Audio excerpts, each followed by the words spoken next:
వంటిది first page దాన్ని మళ్ళీ వెనక వైపు పూర్తి స్థాయిలో రాసుకొచ్చారు.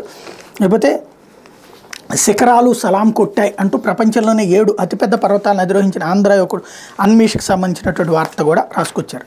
లేకపోతే ఆంధ్రజ్యోతి దోచుకోవడం దాచుకోవడమే అంటూ ఏపీలో ఎక్కడ చూసినా మైనింగ్ ఇసుక మద్యం మాఫియానే అన్న జగన్ సర్కార్పై చెల్లెలు షర్మిల ఫైర్. ఆంధ్రాలో ఎక్కడ చూసినా మైనింగ్ ఇసుక మద్యం మాఫియానే దోచుకోవడం దాచుకోవడమేనని పీసీసీ నూతన అధ్యక్షురాలు వైఎస్ షర్మిల ఆరోపించారు. అభివృద్ధి జరగడం లేదు కానీ దళితులపై దాడులు మాత్రం 100కు 100% పెరిగాయని ధ్వజమెత్తారు. జగన్ రెడ్డి పాలనలో రాష్ట్రం అధోగతి పాలైందని విమర్శించారు.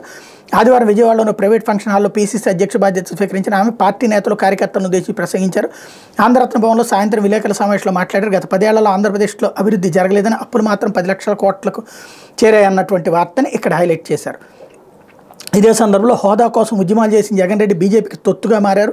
మణిపూర్లో క్రైస్తవులు చచ్చిపోతున్న బీజేపీకి మద్దతు ఇస్తున్నారు, మీరు మనుషులేనా అన్నపై షర్మిల ధ్వజం అన్నటువంటి వార్తని హైలైట్ చేశారు. కాకపోతే ఇక్కడ బాగానే ఉంది, తప్పేం లేదు.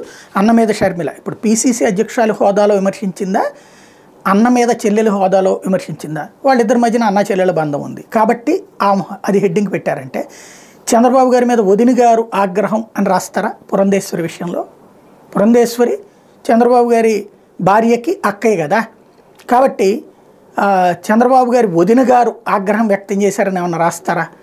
రాయరు. అక్కడ బీజేపీ అధ్యక్షురాలు హోదాలో రాస్తారు, ఇక్కడ చెల్లెలని రాస్తారు. ఇక్కడ కాంగ్రెస్ అధ్యక్షురాలు హోదాలో విమర్శించారు, అన్నకి చెల్లెలుగా విమర్శించారా అంటే లేదు.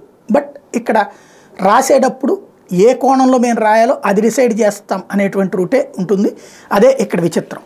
లేకపోతే శ్రీరామ జయం అంటూ